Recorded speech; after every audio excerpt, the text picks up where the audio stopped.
son leves en comparación con la suerte trágica que le tocó a Plácido Guamán, en un paraje alejado de París y mucho más del Perú, lugar desde el cual viajó para realizar el sueño de toda su vida.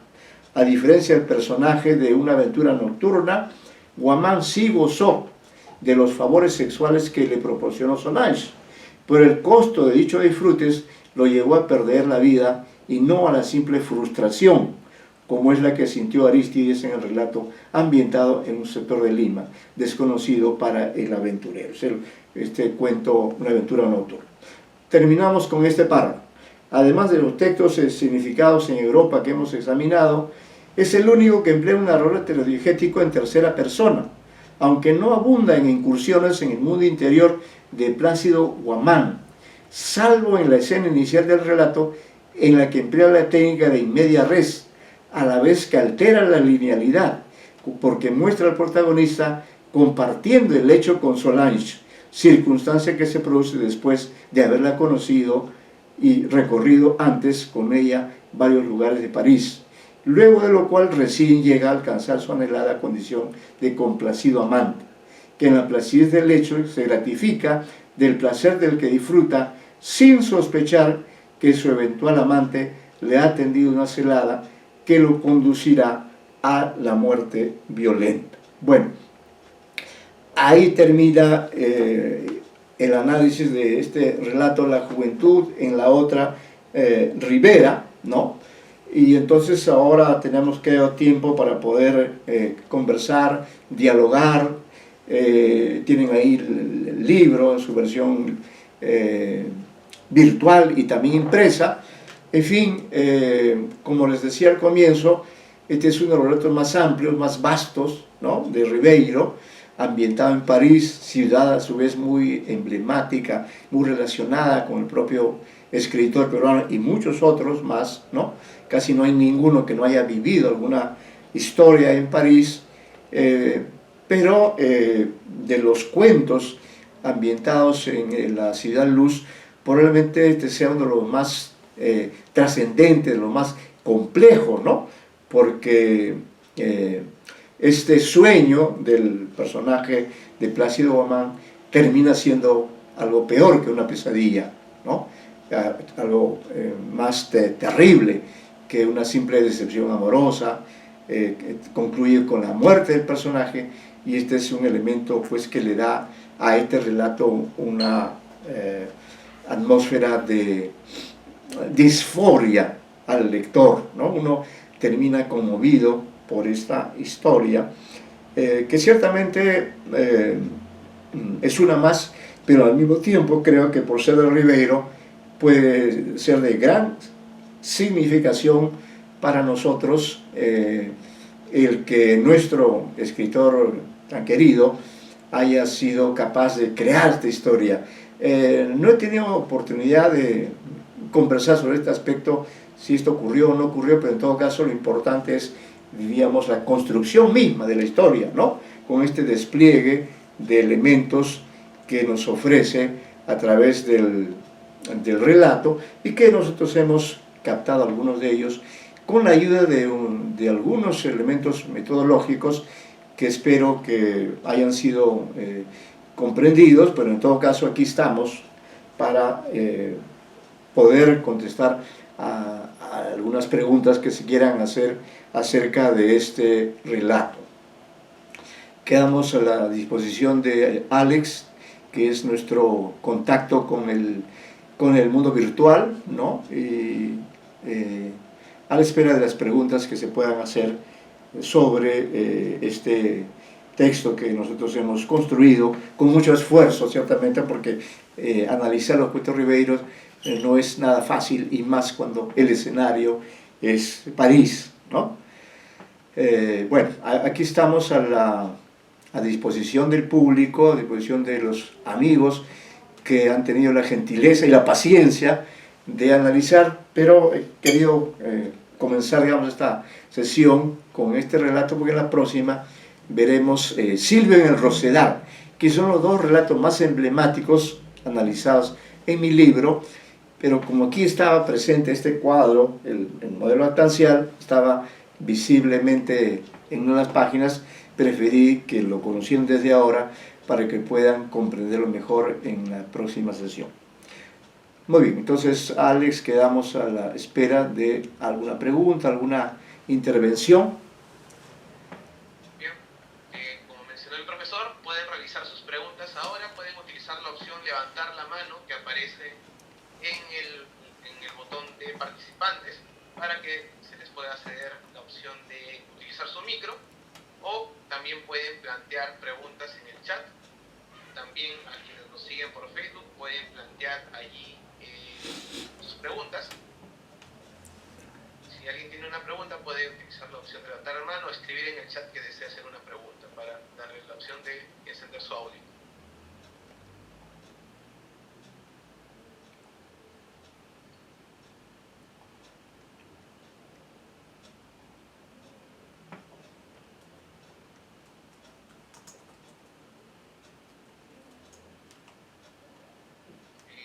En el Facebook también pueden realizar preguntas. Parece que en el Facebook no hay preguntas. Sí, en Facebook todavía no hay preguntas, pero sí tienen aquí en la sesión de Zoom.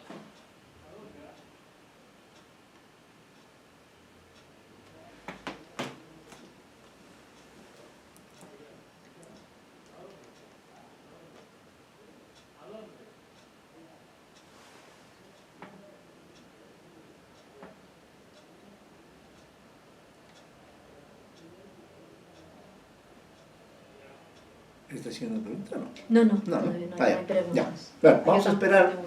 Como ha sido un relato, una lectura extensa y el relato es complejo y bueno, también el discurso, el análisis supone el manejo de algunos conceptos, pues tienen tiempo para poder pensar en alguna pregunta o algún aporte también que quieran hacer, sin duda, ¿no?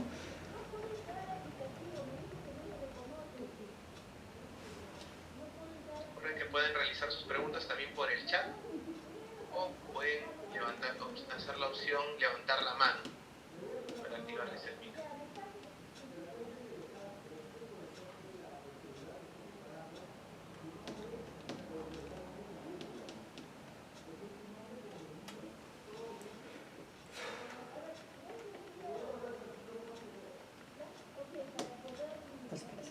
Hay una pregunta en el chat, dice: ¿la afición por París es una influencia modernista en Ribeiro? ¿La afición por París es una referencia modernista en Ribeiro? ¿Modernista? ¿Modernista en qué sentido? No, en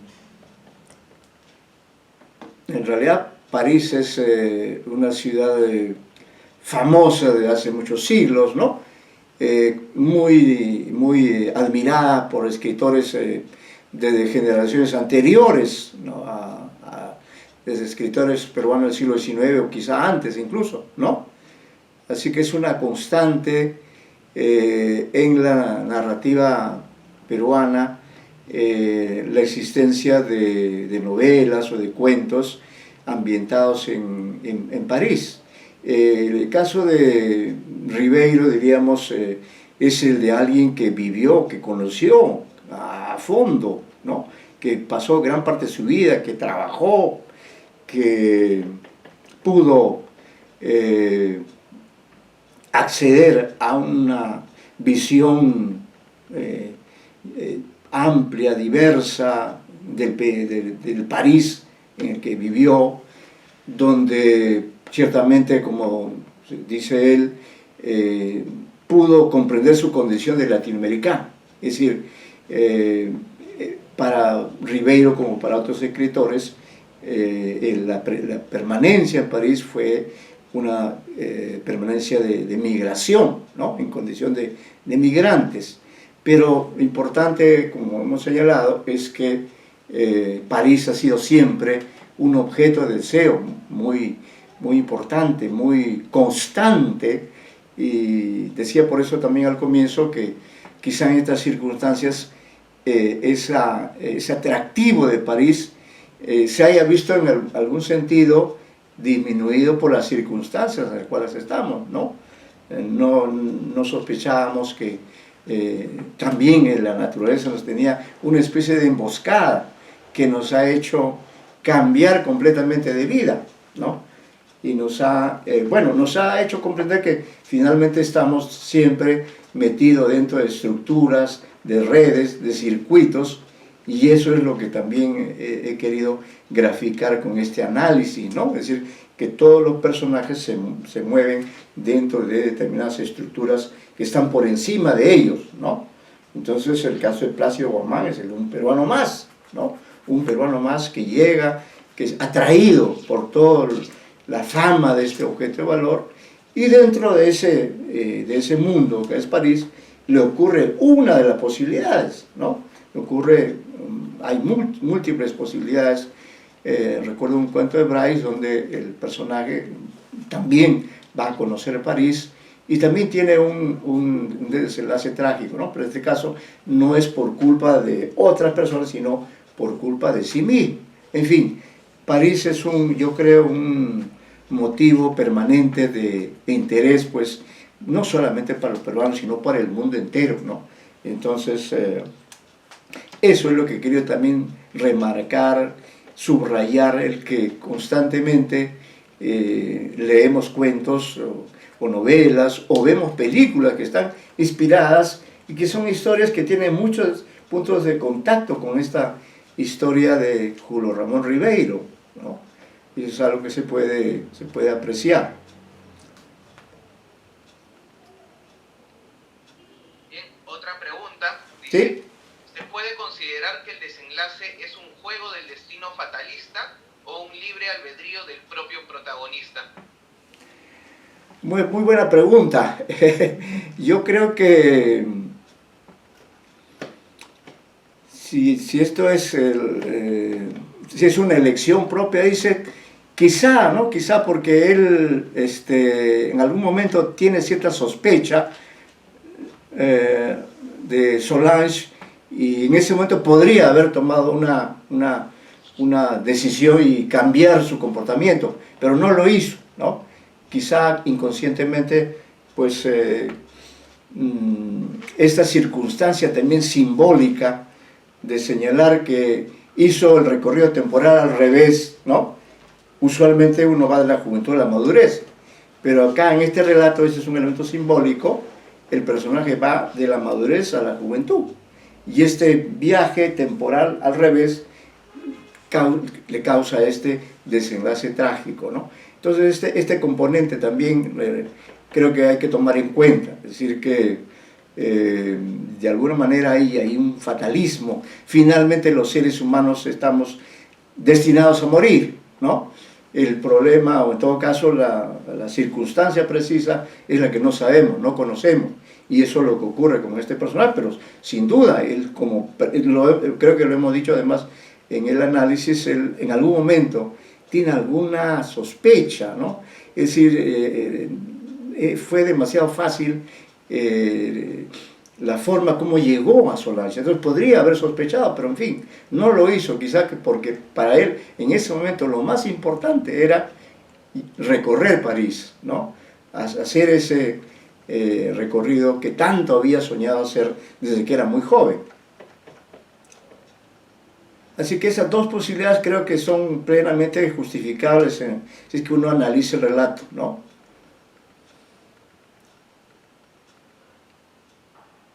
Bien, otra pregunta más. Sí, a ver. Nelly Corrales. Profesor, para usted, ¿qué piensa sobre el título del cuento?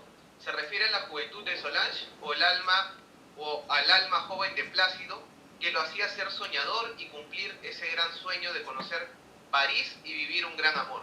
Ajá. Bueno, él es un hombre, digamos, maduro, ¿no? Tiene 50 años, lo que no quita que él pueda sentirse joven. Con 50 años yo creo una idea de plenitud, ¿no? Entonces, digamos, un hombre de una edad de madurez, que con ansia de vivir. Recuerde usted que él había postergado en muchas oportunidades, o no había estado en condiciones de hacer el viaje. Entonces para él eso fue, creo, parte de ese sueño de juventud, ¿no? Yo creo que el ser humano, si se trata de una persona mayor, dentro de sí tiene elementos de las etapas anteriores de su vida, ¿no? Pues, por cierto, en Plácido Guzmán vemos eso, es decir, él conserva ese sueño y eso lo ha llevado a, digamos, a hacer este recorrido, este viaje, ¿no? Este conocimiento de la ciudad con la que siempre soñó. Eso es lo que le podría decir.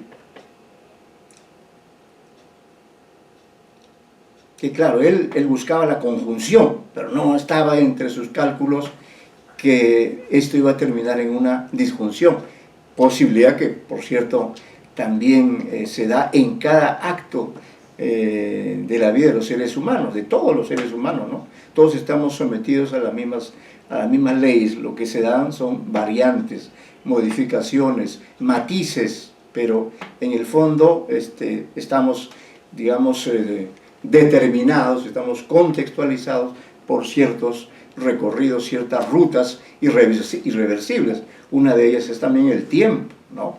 El tiempo cronológico, como también el tiempo narrativo, ¿no? Y esto es algo interesante porque está en relación con el río El Sena, ¿no? El río también es un símbolo, el símbolo del tiempo, del recorrido vital. Y por eso el cuento tiene este título, ¿no? La juventud en la otra ribera, ¿no? La juventud en la otra ribera. Bien, recuerden que si tienen alguna pregunta adicional, pueden utilizar la opción levantar la mano para poder activarles el micro. Quienes están en las redes sociales también pueden realizar preguntas a partir de allí.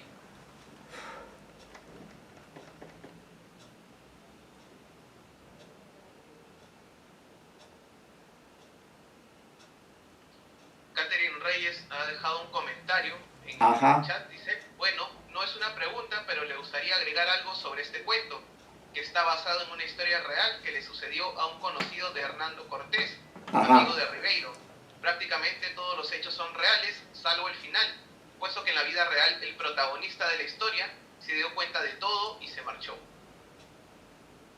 Está basado en un hecho real, ¿no? Es lo que dice el comentario. Sí, está basado en un hecho que le sucedió a un conocido de Hernando Cortés, amigo de Ribeiro, según mencioné. Ya, pero hasta donde recuerdo, ¿no? No hay que confundir los planos. Hernando Cortés es un conocido amigo de Ribeiro, un hombre de teatro, ¿no? En todo caso, pudo haberle ocurrido, pero el desenlace, en el caso específico de él, no fue la muerte, porque Hernando volvió al Perú, probablemente Ribeiro pudo haber tomado buena parte de la historia y le cambió el desenlace, ¿no? Porque, digo esto porque usted está aludiendo el comentario señala que se basa en un hecho real. Se basa, pero desde ese punto de vista no totalmente, porque, repito, Hernando Cortés no murió en todo caso, en ese caso, si es que le ocurrió, ¿no? Por eso yo he preferido no mencionar aspectos que desconozco, ¿no? Yo analizo un relato, manejo con bastante cautela el aspecto biográfico, ¿no? Porque requiere de una comprobación, en fin. Pero el dato está ahí, el dato que se da también puede ser tomado en cuenta si es que uno quiere establecer también conexiones, claro. Por cierto, ¿no? Pudo haber ocurrido a este señor, pero en cuanto al final, como hemos indicado, Ribeiro le da este desenlace trágico de la muerte del protagonista, Plácido Guamán, ¿no? Peruano, 50 años, tiene una serie de características que le agrega Ribeiro y que pueden haberse combinado con elementos de la realidad.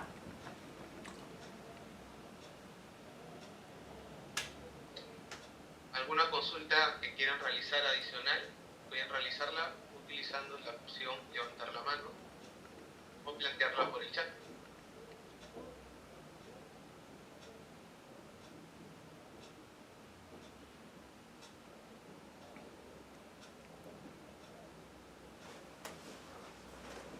una pregunta de Claudia Díaz.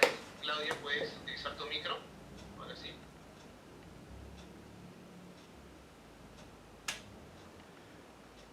Buenas noches, doctor, ¿cómo está? Sí, buenas noches. Sí, yo quería preguntar acerca de qué opina usted, por ejemplo, acerca de que se comente siempre que tanto Silvio en el Rosedal como La Juventud en la Otra Ribera se consideran dos de los relatos más logrados de Ribeiro. ¿Eso se debe a qué? ¿A la extensión o a qué? A mí me pasó, por ejemplo, que al leer por primera vez Silvio en el Rosedal y este relato también de La Juventud en la Otra Ribera por primera vez, encontré un Ribeiro un poco distinto, digamos. Sí, claro. Con menos humor. Entonces, ¿cuáles serían de pronto esas razones que hacen que se considere estos dos relatos de Silvio y de La Juventud en la Otra Ribera los más logrados? ¿Y qué diferencias y semejanzas encuentra usted entre Ribeiro del relato corto y del relato largo? Esa sería mi... Sí, interesantes sus preguntas. Bueno, diríamos que estos dos relatos son más complejos, son más ambiciosos si los comparamos con los relatos de la juventud de Ribeiro. Los primeros relatos que Ribeiro publica, digamos hasta el año hasta 64, ¿no? Son más bien relatos cortos, sencillos, muy realistas, pero ya en la década del 70, porque estos dos relatos corresponden a esta década, ya en esta década Ribeiro ha madurado vitalmente, ¿no? Literariamente.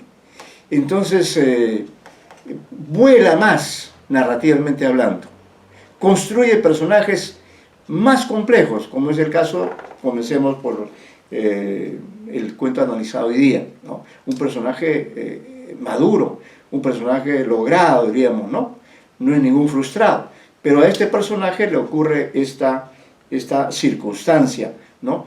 Ahora, allí en este relato, La Juventud de la Otra Ribera, lo que se destaca, como vemos en el análisis, es pues cómo una gran ciudad siempre es ese escenario de múltiples historias, ¿no? De inagotables historias y que son recogidas por los relatos.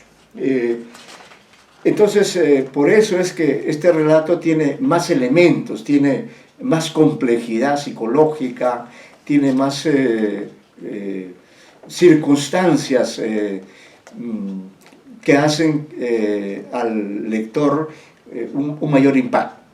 En cuanto a Silvio en el Rosedal, que veremos en la próxima sesión, ahí, por ejemplo, Ribeiro también se atreve, ¿no? Se atreve a crear un personaje muy especial, ¿no? Muy especial, que es Silvio en Rosedal, que contra lo que algunos afirman, ¿no? Que Silvio es un típico personaje frustrado, yo considero por el contrario, que no, que en Silvio, y eso lo vamos a ver en la próxima sesión, en Silvio encontramos a un personaje que se realiza, ¿no? A un personaje que de modo peculiar. ¿Por qué?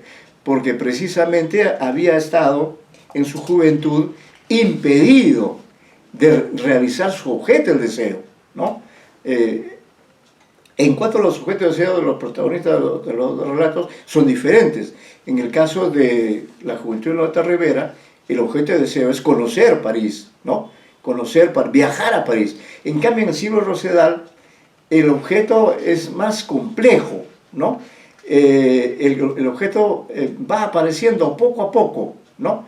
Es una casa, es la casa hacienda, el Rosedal, pero la aparición, el modo como Ribeiro maneja el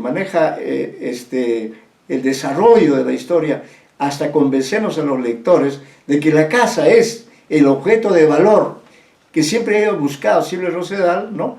En este relato hay un desarrollo, hay un despliegue extraordinario, y vamos a ver, no quiero adelantar, ¿no? Pero sí hace vivir a este personaje una serie de roles muy interesantes desde el punto de vista de la comunicación. Ahora, a lo que usted agrega, que efectivamente estos dos relatos son los más logrados, también se puede considerar con otro gran relato, ¿no?, que está en el libro Solo para Fumadores, precisamente con ese nombre, ¿no?, de Solo para Fumadores. También es una gran visión, ¿no?, una gran visión que en parte tiene elementos también de la realidad, porque Ribeiro jugaba también con esas dos dimensiones, lo real y lo fantástico, ¿no? Entonces, por ejemplo, allí, además en Solo para Fumadores, el personaje va y viene, ¿no? Va y viene entre Perú y Europa. Entonces hay una complejidad extraordinaria en ese relato. Y en otro relato que no he tenido oportunidad de leerlo y releerlo, sí, pero no lo he analizado, que se llama Nuit Caprense Sirius Illuminata, ¿no?, que es un relato también ambientado en el mundo europeo, y donde el protagonista vive la historia, y por eso creo que está casi al mismo nivel que esos dos relatos ya mencionados, vive la historia entre Madrid y la isla de Capri, que es otro lugar privilegiado también de la geografía europea, donde el protagonista vive una historia a medio camino entre la realidad y la fantasía, ¿no?, pero trabajada también con bastante maestría, porque como indico, estos corresponden ya a un momento en que Ribeiro ya ha alcanzado una cima, pero aún así creo que, y usted preguntaba esto también, creo que en ambas opciones, tanto en el relato breve como en el relato un poco más amplio, las posibilidades de desarrollo son iguales, ¿no? Claro, quizá el desarrollo largo permita un mayor detalle, un mayor número de personajes o de componentes de la historia, pero no olvidemos que también en los relatos cortos es posible encontrar una complejidad, ¿no?, como ocurre en el caso del propio Ribeiro. Ahora, todos estos grandes relatos que hemos mencionado, sin considerar Solo para Fumadores, todos estos aparecieron en este libro Silvio en el Rosedal, es decir,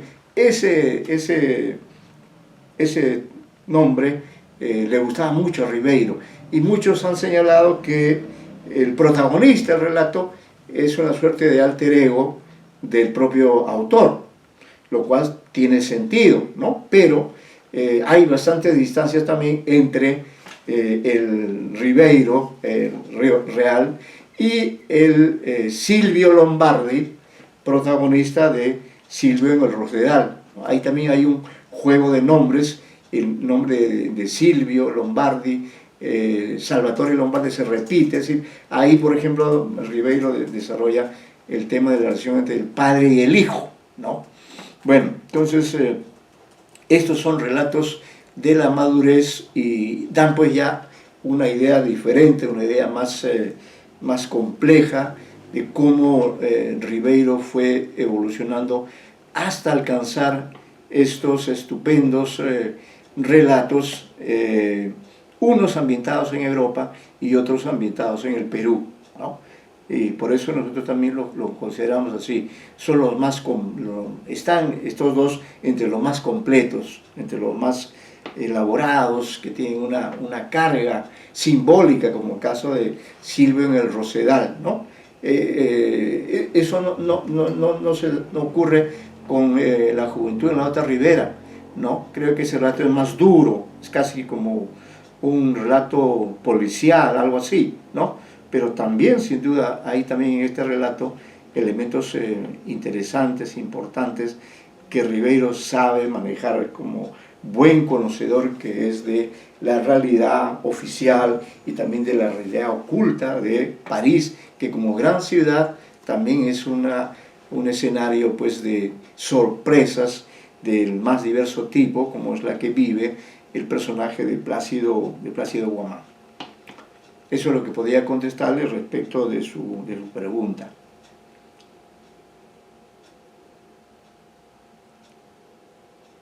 Recuerden que si desean realizar alguna pregunta, pueden realizarla a través de la opción levantar la mano.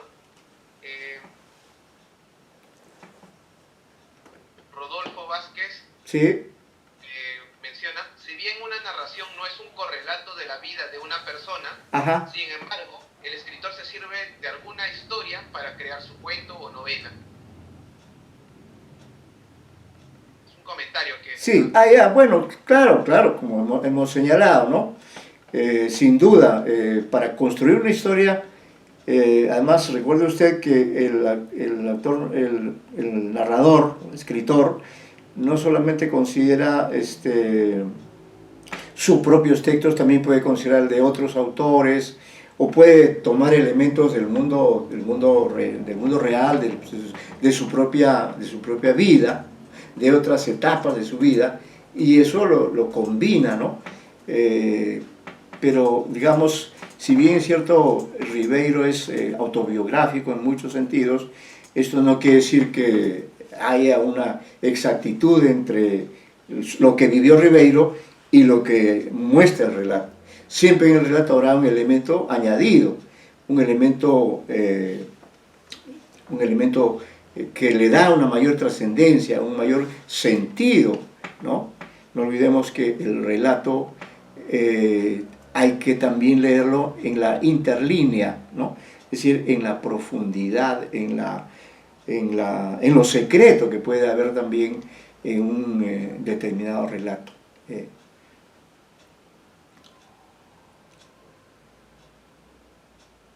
Eso es lo que podría contestar con respecto a su pregunta o al comentario que se ha hecho. Si hay alguna comunicación adicional, pueden realizarla también por el chat.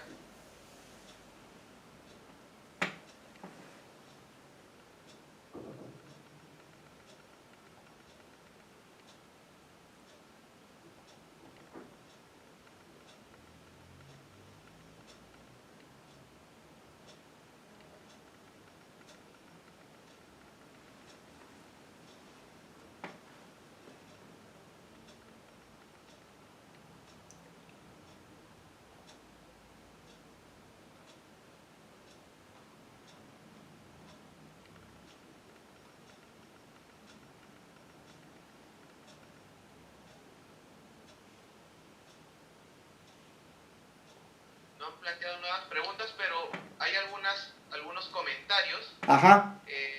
Bueno, hay una última pregunta que acaba de llegar. ¿Es Maupassant influencia de Ribeiro? ¿El autor Guy de Maupassant? Sin duda, Ribeiro es un gran conocedor de la literatura francesa, de la narrativa francesa. Parece que él incluso prologó un libro de cuentos de Maupassant, de modo que, sin duda, ¿no? Él conoció a los grandes escritores franceses del siglo XIX, especialmente aquellos que, como él, trabajaban el relato breve, ¿no? Entonces, eso es indudable. No he rastreado este aspecto de la narrativa Ribeiro, pero es indudable que hay una influencia de varios escritores franceses del siglo XIX como también del siglo XX, ¿no?